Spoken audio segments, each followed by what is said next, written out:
Hello. Sorry, I'm just waiting for my big face to get on the screen there. Hello everyone. First, we are on Aboriginal land. I acknowledge Wurundjeri, Woiwurrung. I acknowledge Bunurong as well, and they're part of what's called the Greater Kulin Nations. I acknowledge all or any Aboriginal or Torres Strait Islander people in the room and allies. I acknowledge your resilience, I acknowledge your strength, and I acknowledge your resistance. Delkia, that means greetings in Dja Dja Wurrung language. My name is Lewis Brown. I belong to Yorta Yorta, Dja Dja Wurrung, and Gunditj Mara as well. And I hold many positions. I was previously the Executive Officer for the Aboriginal Justice Caucus, but now I hold the position of Reconciliation Advisor for the College of STEM at RMIT University. That's a mouthful. And I get pretty over telling my job title. So again, hello everyone. Hope you're keeping positive, testing negative. I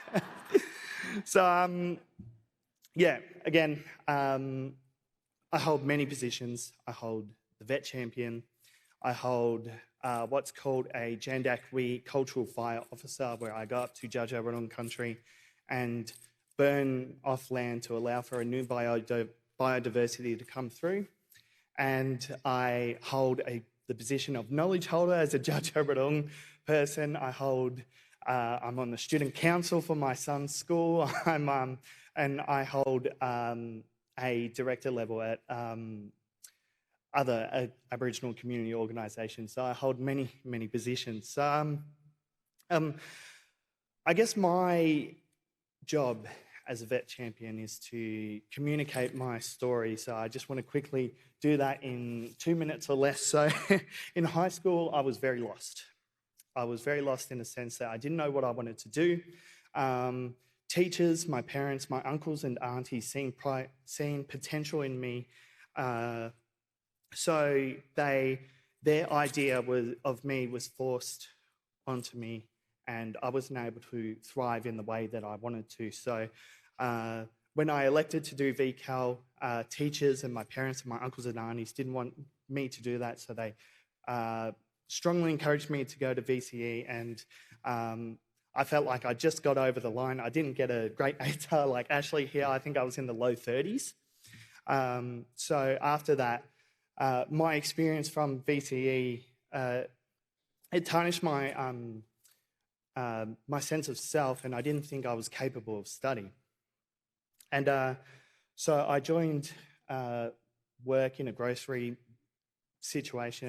I also worked in a casino, and it was damaging me. It was damaging my spirit, cultural identity, and so it took a little bit of reflecting to know that I wanted to work in community. I wanted to work with my people. And so I got a job at what's called the Victorian Aboriginal Health Service, and my manager and uncle at the time said, hey, there's this Certificate 3 in Community Services. It's a bit of a taste of what study looks like. How about it? And I think that was one of the best decisions of my life, to join a 5-week course and have a little taste of study. So I had a little bit of a taste of what vocational education looked like. So I then later the next year decided to enrol in the Certificate 4 in Community Services, and I was feeling more and more strong in self, but there was still a little bit of lack of motivation. So there was a big motivator. If I could figure out how to go to the next slide. This is Kyra.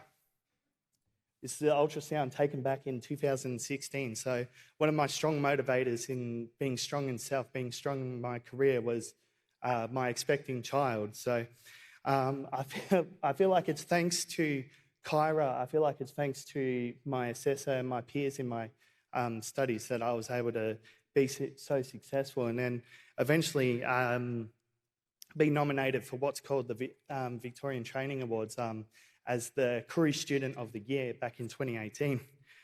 I also, along with my vet journey, along with studying, I was growing not just educationally, I was growing spiritually, I was growing culturally, and I feel like I was able to I guess, sit at the table with people who may hold what's in their minds a higher qualification than me.